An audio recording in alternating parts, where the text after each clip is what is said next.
Hi, everyone. Welcome to Avoiding Plagiarism. I'm Dr. Lino.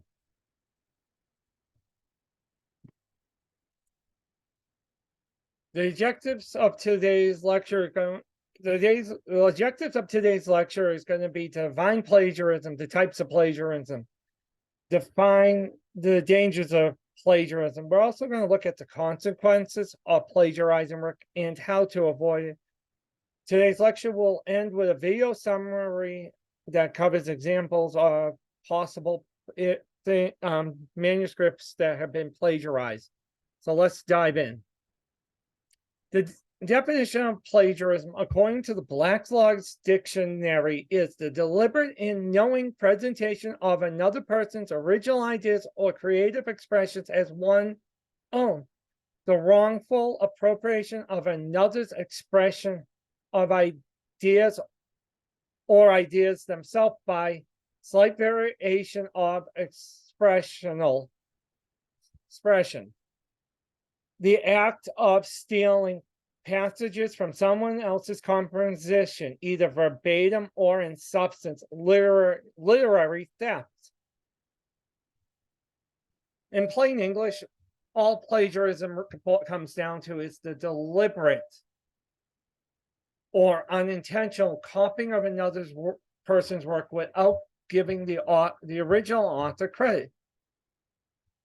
It comes down to a lack of citations, and it also includes failing to put direct quotations into quotation marks, failing to provide in-text citation from material that was paraphrased or directly quoted, failing to provide the sources that were used on a reference list. And it can be a violation of the Leham Act if you gain material compensation from the plagiarized work. You see this happen in the early 2000s with music streaming services such as Napster that actually violated the Leham Act. Now, there is two types of plagiarism: intentional and unintentional. Intentional plagiarism is the direct copying of another's work and passing it off as your own. In intentional plagiarism, you're failing to disclose who came up with the ideas, and you're not given credit for whose ideas you're using. It's done deliberately. We see this most often with mail-in papers that you can get online. Those are just copied from someone else's work, or a student, or when a student copies a journal article verbatim into their course's paper or in their dissertation. Unintentional plagiarism is done by accident. It is done by rushing. Again, you will still see the failure to provide citations, or there'll be issues with the citations. For example, the former Harvard professor Claudine Gay, the big controversy around her work was the lack of citation. That was done unintentional. As a scholar, either in grad school or outside grad school, with all your duties, it does happen, and it's done by accident. The big thing to remember with unintentional plagiarism, it is done by rushing and not paying attention to the details. Now, the dangers of plagiarism, point starting with is it's academic dishonesty. In academics, you are bound by a code of academic honesty. As part of that, you have to give credit for the others' ideas that you have used. And it is taking credit instead of just taking credit for the work of others. It is a form of cheating. I've worked with dissertation students since I graduated from my PhD program. I've seen it firsthand where students have copied and pasted an entire journal article into their lit review without giving credit. It is cheating. And the thing with plagiarism is, as a student, especially as a graduate student, the consequences can be severe. So let's look at the consequences. For most students in most classes, it's an automatic failure of the course. It also can cause you to be suspended from the school you're at for a period of time, whether it be a semester or a year. You also can result in expulsion, and more so for PhD students and PhD candidates will be expelled if caught plagiarizing, and more so in their dissertation. As that dissertation, while you're writing it, you're also still representing the school, and the school has a duty to ensure you're adhering to the highest standards of academic honesty. It also tarnishes your professional reputation, both while in school and then if you do it after you graduate and become a doctor or you become the doctor, it can ruin your professional reputation. As we saw in the case of Dr. Claudine Gay, the former president of Harvard University, it forced her to step down from being the president of the school. And that's because it shows bad on the school. If they have a president or any faculty member caught plagiarizing, it looks bad on the school. And it tarnishes not just the person who plagiarizes reputation, but also the academic institution the person's associated with. I will say, again, it's bad. If you get caught plagiarizing, expect the consequences to be severe. So how do you avoid plagiarism? It's quite simple.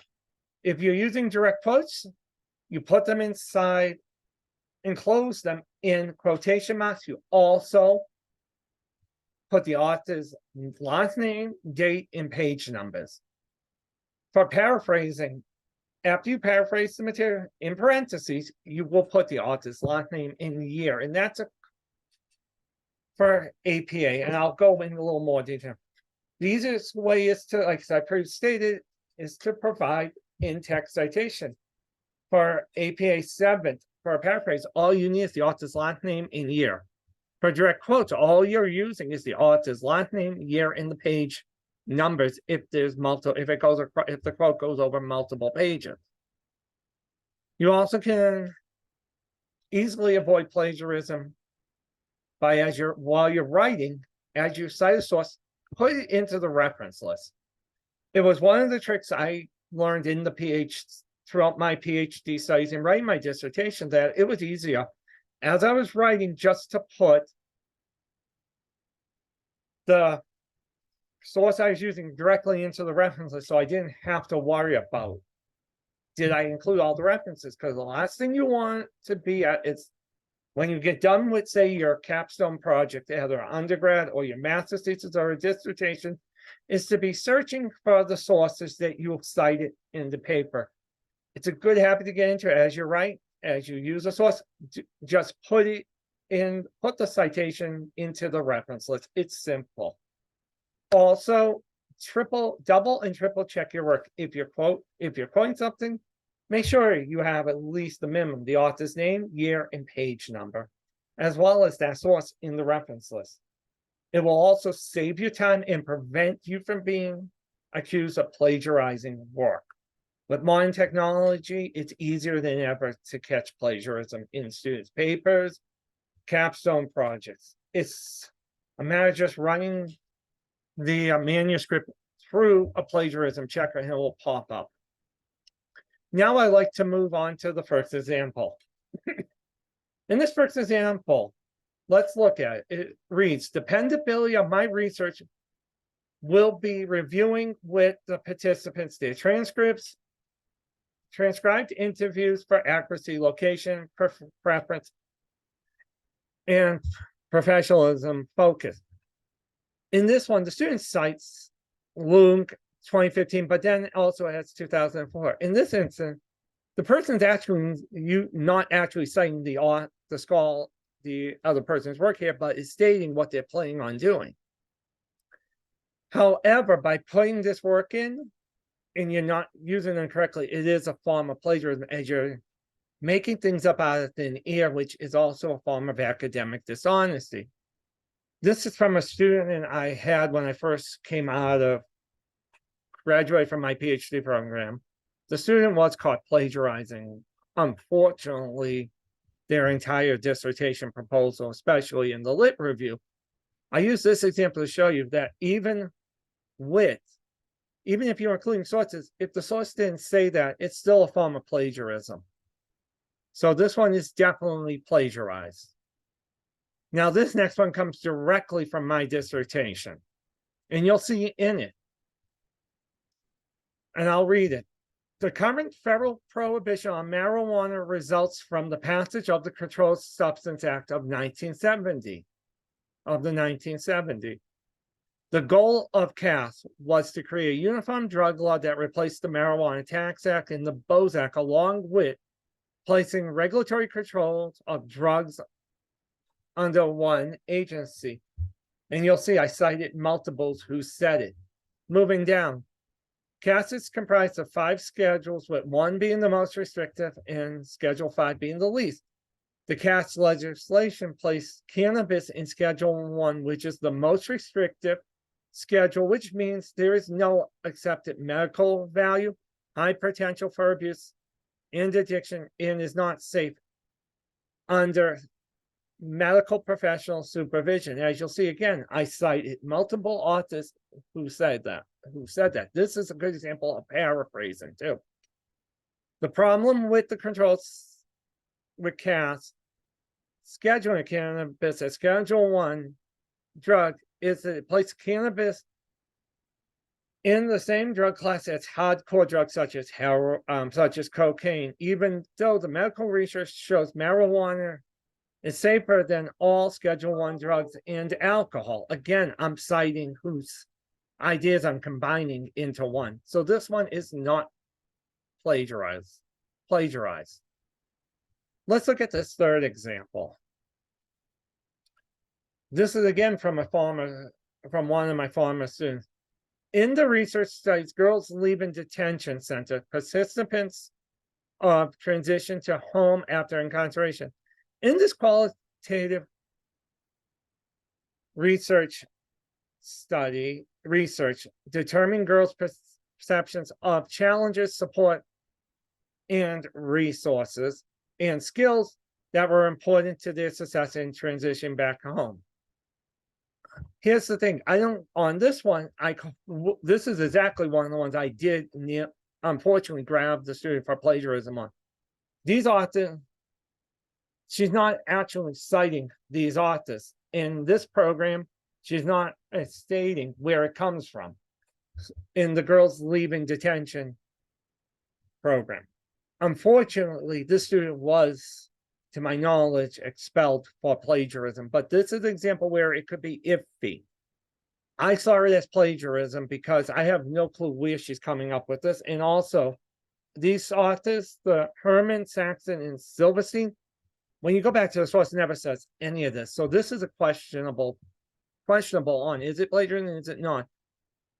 As a scholar, I would call this plagiarism, as the authors never said it. However, when I ran it by other faculty, they said it borderlines it. So I listed this one as questionable. Use your judgment, but just remember, if the authors aren't saying what you're writing, don't cite them. Find someone who is. This fourth example comes again from my dissertation. I'm just not going to read it, but you'll see. The main obstacles based on CAS for states with legal recreational cannabis include the lack of basic financial services, because financial institutions face federal prosecution for money laundering. Again, you'll see I cite multiple authors and separate them. Businesses cannot deduct normal business expenses from their taxes. Again, you'll see multiple citations. Spillover of cannabis from one state, from states where the cannabis is legal to one where it is illegal. Again, this is coming directly from the sources, and I'm paraphrasing here, and you'll see I cite all the sources. And it goes just so on. This is a good example of how a lit review paragraph should be written too, which I'll get into in another video. So this is not plagiarized. Example 5, this is a prime example of plagiarism. The legislature reacted with minor sanctions towards juveniles during the 1900s. During this era, there was a rise in juvenile crimes and delinquency. It was during the 1990s, there was a rise in juvenile crimes and delinquency. It was during this time that more rehabilitative policies were presented. Some states were returning youth to juvenile jurisdictions and proposing rehabilitation, reentry, and therapeutic programs. Although support for punishment is still evident, especially in the waiver policies, progressive developments recognize evidence-based prevention and intervention programs and the need to treat students and the need to treat youthful offenders separately from adults. In this example, the student didn't cite any sources, and when you run this as a faculty and advising a dissertation student, I run this work through a plagiarism checker, and it comes back with the original sources that were where this directly comes from. This is a prime example of plagiarism by not putting in sources. And also a good example of just copying and pasting someone else's work. So this is definitely an example of plagiarism. Now, to summarize, plagiarism is a serious academic offense. You can face up to expulsion. Citing your sources as you write the manuscript is the best way to avoid plagiarism. As you write, place the sources into the reference list or for MLA in the bibliography. This and get into this habit. This is a surefire way to prevent being accused of plagiarism. And also double and triple check your work. The more effort you put in, the less likely you're going to have an issue with plagiarism in your work, because you'll be able to catch issues where, hey, I didn't cite this right, or I forgot a citation here, and you'll be able to go back and fix that issue before giving it off to your professor or your dissertation committee, who will then run it through a plagiarism checker and will see it if you will show up as plagiarized and will give a score of a match. That's the goal. I hope this video helps you understand the basics of how to avoid plagiarism. If you have any questions leave them in the comments of the video. And also, always the best source to check is to always check with your school on how they want things cited.